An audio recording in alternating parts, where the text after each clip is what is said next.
Again, folks. Here's another video for different drummer, and this one is going to focus on Midi. Now what I've done here is I've created a template, and you can see in the template folder here, this is called blank 16ths, and putting saving a wave set into the template folder also allows that to be used when you go to create a new set. So here I could just go ahead and start it up from there. What you'll notice is that there's no data on any of the tracks, and I've got each track set up for one measure only. And I've also set up a progression where I'm doing a C, key of C here, going through four steps, four different chord changes, each one lasting 8 beats. A beat is a quarter note in length, so this would be 2 measures per part of the progression. Okay, also, and then it also loops here. And so also, I think where to start out is just to describe a little bit about how this is set up. Tracks 1 through 5, so the red through the light blue, are set for drums. And then I've got melodic instruments on tracks 6, 7, and 8 here. Now, in the settings, I've got everything set to Midi, and I've also got the output going to Gadget here. And I've got both these apps running in AB so I can fast switch to them. So what I've got here to further define because when you just have it in Midi and all the tracks are set to auto, the MIDI channel will be 1 through 8 from going left to right by default. Well, I want the drums to appear on MIDI channel 10, and I also don't want different drummer to change the pitches of the drums, because that's going to change the different pieces of the drum kit. So here's how that's done. If you click on the DIN connector below, you'll see the red channel I've got set to channel 10. I've also got MIDI note set to 36. That's going to be my kick drum. And then on the next one, I believe is channel 10 as well, and I believe 38 is the snare, and 41's a tom for the yellow, 42's another tom, and then 45 I think is a ride cymbal. And then I've left these remaining 3 tracks, 6 through 8, set to auto on both the note and the channel. And so I'll go over to Gadget and show how that's set up in just a second.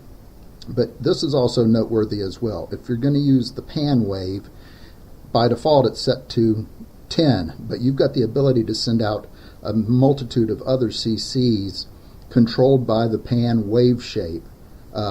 So this is actually pretty fun to play around with within Gadget or any other app. And speaking of that, multi-timbral apps such as Gadget, most of the DAWs, Cubasis, Aria, BS16i, and Sample Tank are all apps that partner real well with different drummer because they are multi-timbral.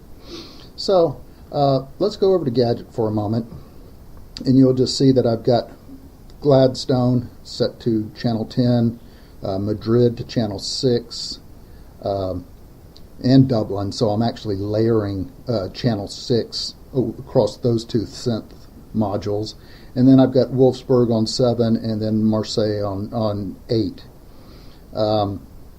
Okay, so going back to different drummer, I'm going to go ahead and hit play here. And as you can tell, we're not getting anything because nothing's in there. The reason I did it this way is I wanted to show you the drawing functionality. You could use the sliders off to the right to control your pitches and your rest and all the other parameters, velocity, ties, panning.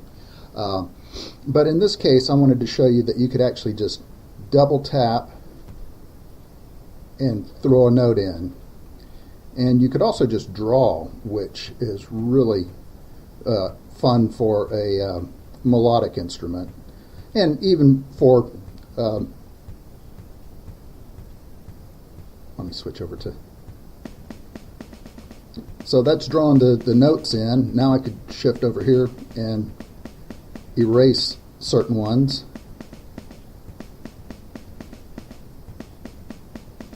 You got to make sure I'm in the notes. And since the pitch is not on the 0 line on this, it doesn't matter because I'm hard-coded to MIDI channel, MIDI note 45 here. So as you can tell, you could be all over the screen with this as you're drawing. And it's not going to vary the drum piece that's being used here. So I'm going to throw a couple of rests in here to change up the rhythm slightly. Okay, and I'll go ahead and get some toms going here too.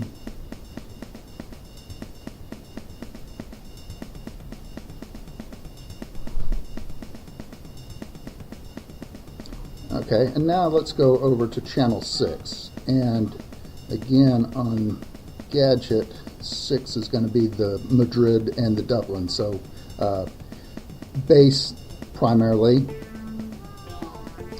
And here I'm going to change the range slider to constrain.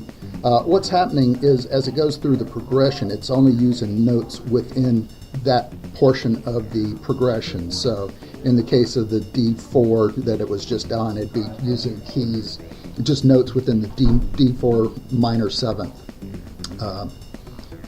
Now, actually just D minor 7. The 4 part isn't relevant because I've changed my range slider to where it's doing just at the lower registers here. Okay, and following suit.